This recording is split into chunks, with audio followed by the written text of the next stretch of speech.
Dear brothers and sisters, as we look at the spiritual path, it's a path which makes us understand who we truly are. It's a path that leads us to our goal. It's a path that makes us experience the oneness that we have with God. And so when we are starting on the spiritual path, there are two words in English that we need to understand very carefully. One is belief and one is faith. And many times people confuse the two and don't understand what the difference between the two is.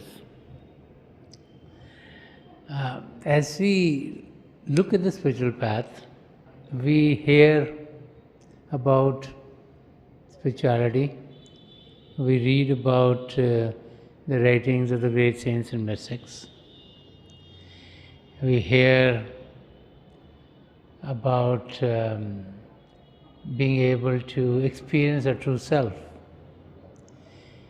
And as we start to read or hear or see something,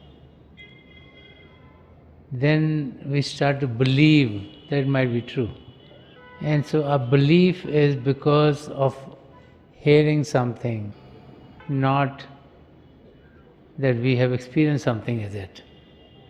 Our belief is that this will be right because someone else is telling us, who we have some faith in. Just like a parents might tell us to do something one way, and so we as children will believe, okay, that's the right way to do things, and we do them.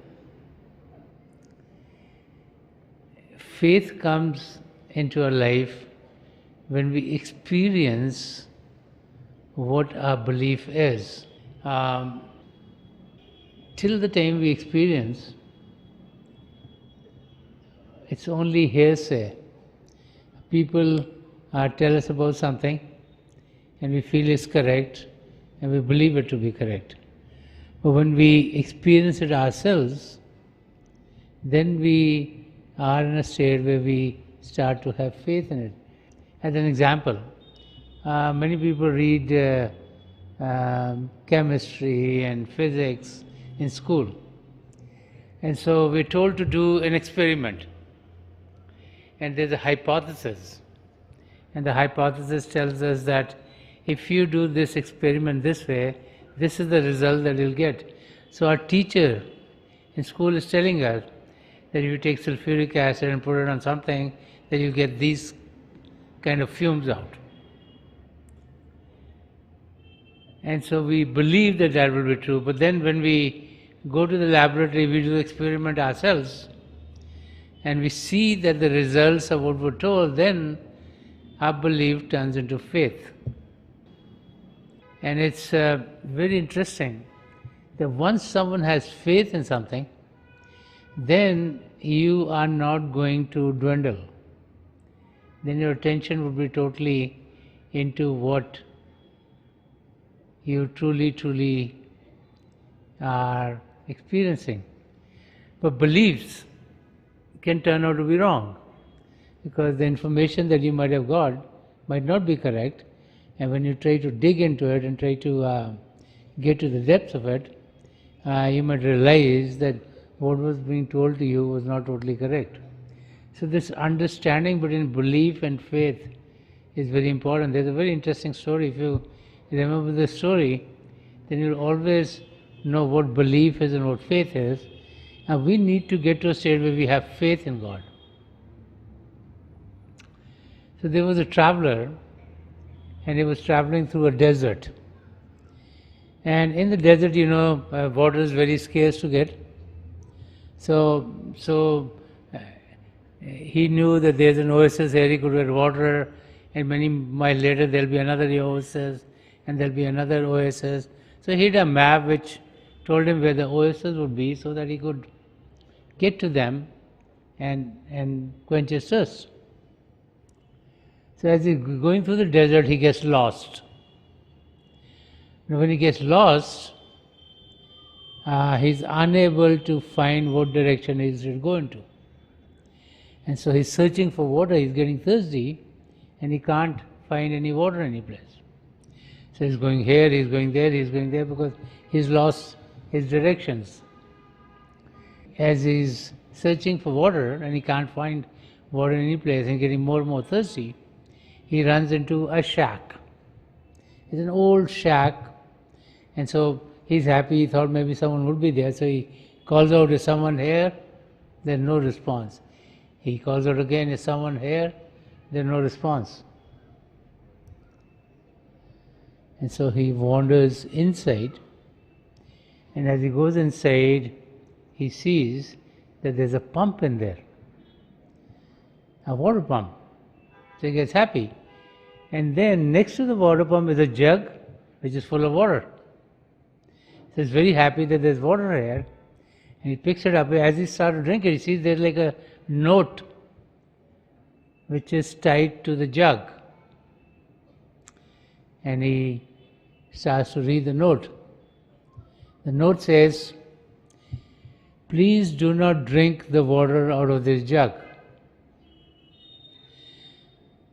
Because if you drink this water, nothing else will be left for you. This hand pump here might look very old to you and might look like it'll never work.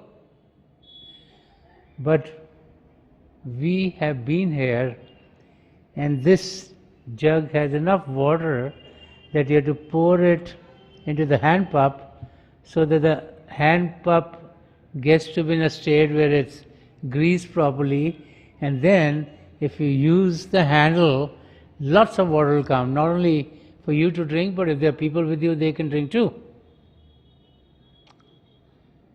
And then all of a sudden he started to think, should I drink the water out of the jug and quench my thirst, or should I put it into the pump? Now he's not sure if the pump will work or not. And he's very worried, if I put all the water in the pump and the pump does not work, then the water is gone and I'll be thirsty. And so he's pondering on the question what to do. And then he sees, as the note is written, underneath the note there are many names which have been signed. 1, 2, 3, 4, many names. And a couple of them he seems to recognize, and he realizes those were people who he had faith in, who were supposed to be good people. So he thinks to himself, he said, no, I should put the water in the pump.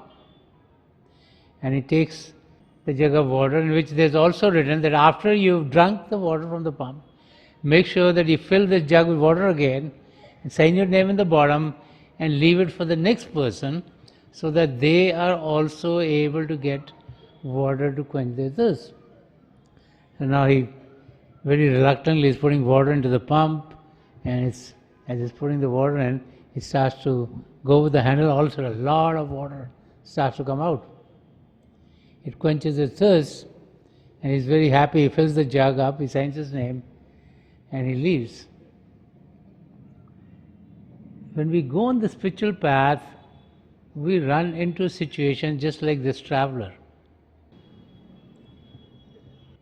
There are so many scriptures, there's so many teachings, and we wonder, what is it that will help us? So we have the belief that something will help us, and then we need to try it.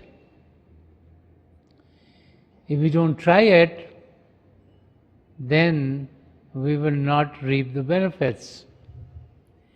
And so what is very important is that we be able to experience for ourselves what is told to us, what is written, what we can experiment with. And this is why Sant Singh Ji Maharaj would often say, seeing is above all. He wasn't talking about seeing with his outer eyes, he was talking about seeing with our inner eye. Experiencing the divine light and sound of God. All the scriptures talk about the two primal manifestations of God. that being the divine light and the divine sound. But how do we experience them? We know that they're there, so we believe they're there, but once we experience them for ourselves and the faith is there, that repeatedly we will be able to connect with it.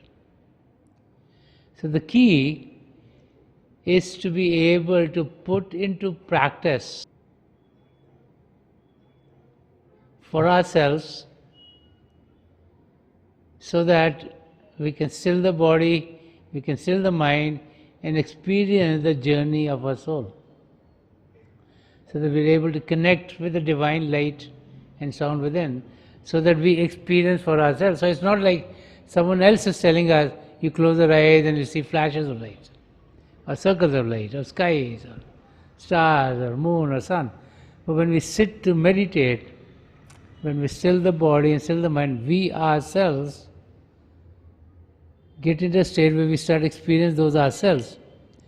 And once we experience those revelations for ourselves, it's only then that we have faith that we are on the right path. Hazur Baba Sawan Singh Ji Maharaj would often say, don't even believe the words of the spiritual master. You need to experience for yourself. And if you think of the body as being the laboratory, you think of the soul as being the one that we want to experiment with, and you think of meditation as a means of experimentation, then you will be able to experiment within yourselves to experience the realities of our true existence, to experience the divine light, to experience the divine sound. And once we have that experience for ourselves, no one else can take it away from us. It's there, we know it's there, we can repeatedly have the experience, we can sit to meditate, whether it's day or night, whether we're sitting in Africa, or sitting in Delhi, or sitting in New York, or sitting in Europe someplace, or any other place of the world. God the Creator is not separated from us, we who feel that separation, because we have not risen to that level of consciousness where we can experience God. Someone asked Hazur Baba Sawan Singh Ji Maharaj, how long does it take to go to Satskhand? He closed his eyes, he opened them up and said, I've been there. So he can get there, but it takes a lot of practice. We have to put in our hard work, which is to sit, to meditate, which is to still the body, which is to still the mind. And as we do the experiment, and meditation nothing more than an experiment. And the whole meditation is like a practice which we do repeatedly. So we do it one day, the second day, the third day, the fourth day. And all of a sudden we get to be an expert at it. It takes a while to get there. And once we have those experiences for ourselves, there's no need for any belief in anything. Then we know what there is, we know exactly what it is that we're experiencing. So our faith on the spiritual path intensifies. And then no one can tell us anything which will take us away from our spiritual path. Otherwise, there's so many distractions in life itself. As a human being, we get very easily distracted, sometimes into this direction, sometimes into that direction, sometimes into that direction. And so we need to be able to be grounded in the practice that is helping us. And for that we need to have faith in that practice, and to have faith we need to experiment, and to experiment we need to sit in silence. This is why so much emphasis is placed on meditation. It's a mechanism by which we're experimenting with ourselves, with our souls. It's a mechanism by which we're experiencing our souls. It's a mechanism by which we're connecting with the divine light and sound of God. It's a mechanism by which we are able to soar into the inner regions beyond. And so all of those our experiences that we are having by ourselves, not that our parents are telling us or our spouses are telling us or someone else is telling us.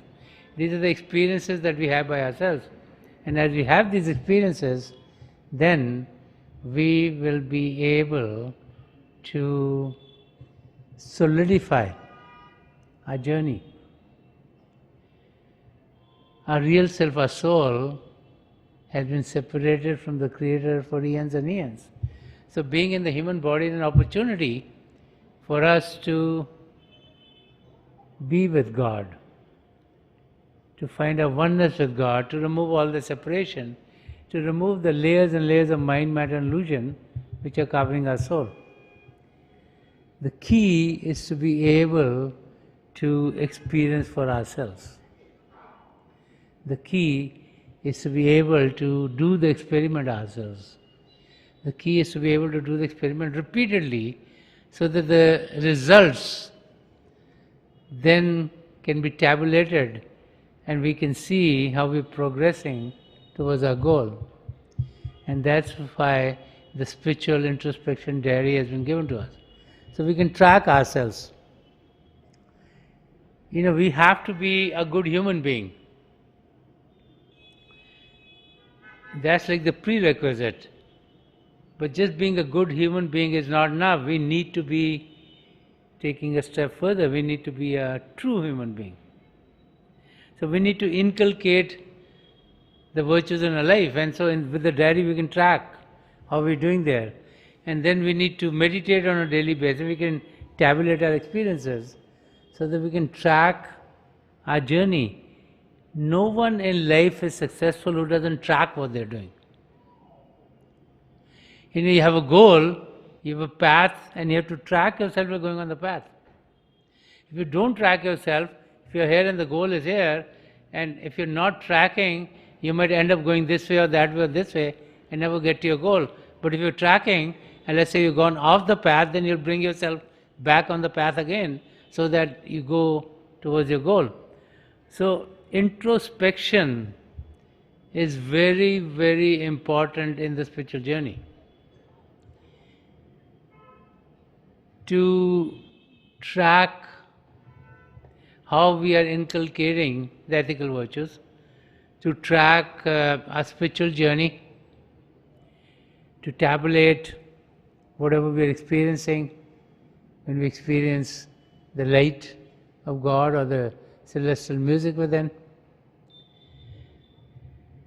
This is a guide for us so that we are not diverted. So we can focus on our goal and we can reach our goal as quickly as possible. So let us meditate for a few minutes. Please sit as comfortably as you can. Close your eyes very gently, just like you close them when you go to sleep. Your eyebrows should be straight, focus 8 or 10 inches in front of you. And those of you who have been initiated in the mysteries of the beyond, please do your simple. Those of you who are new here, please repeat any name of God that you feel comfortable with. This repetition of God's name should be done mentally and not out loud.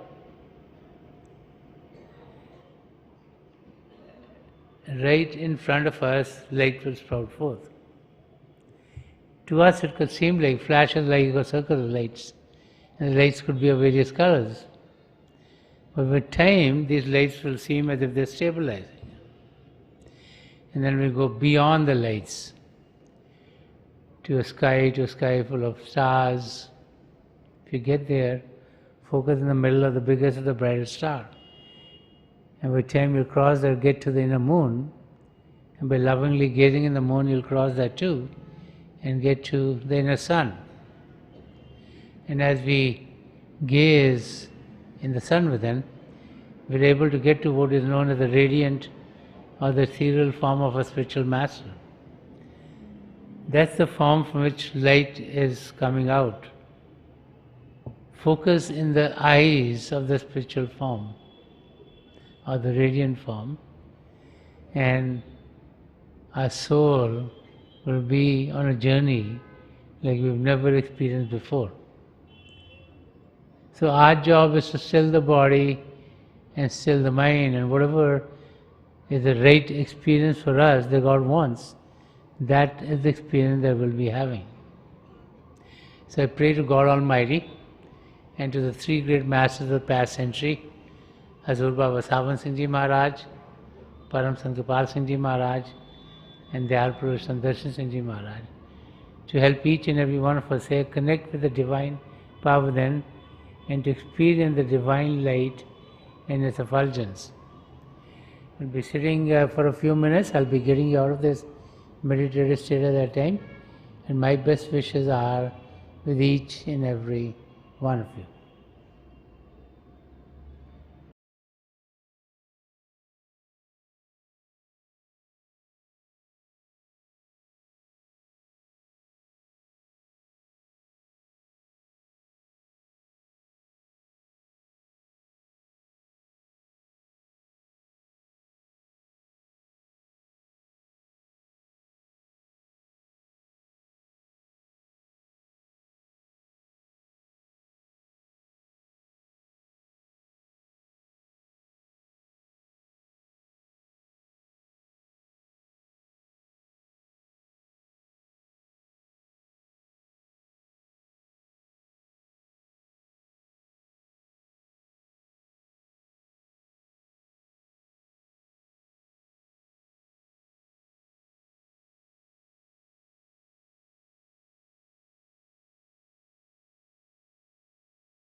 Please leave of, छोड़ दीजिए जी, please.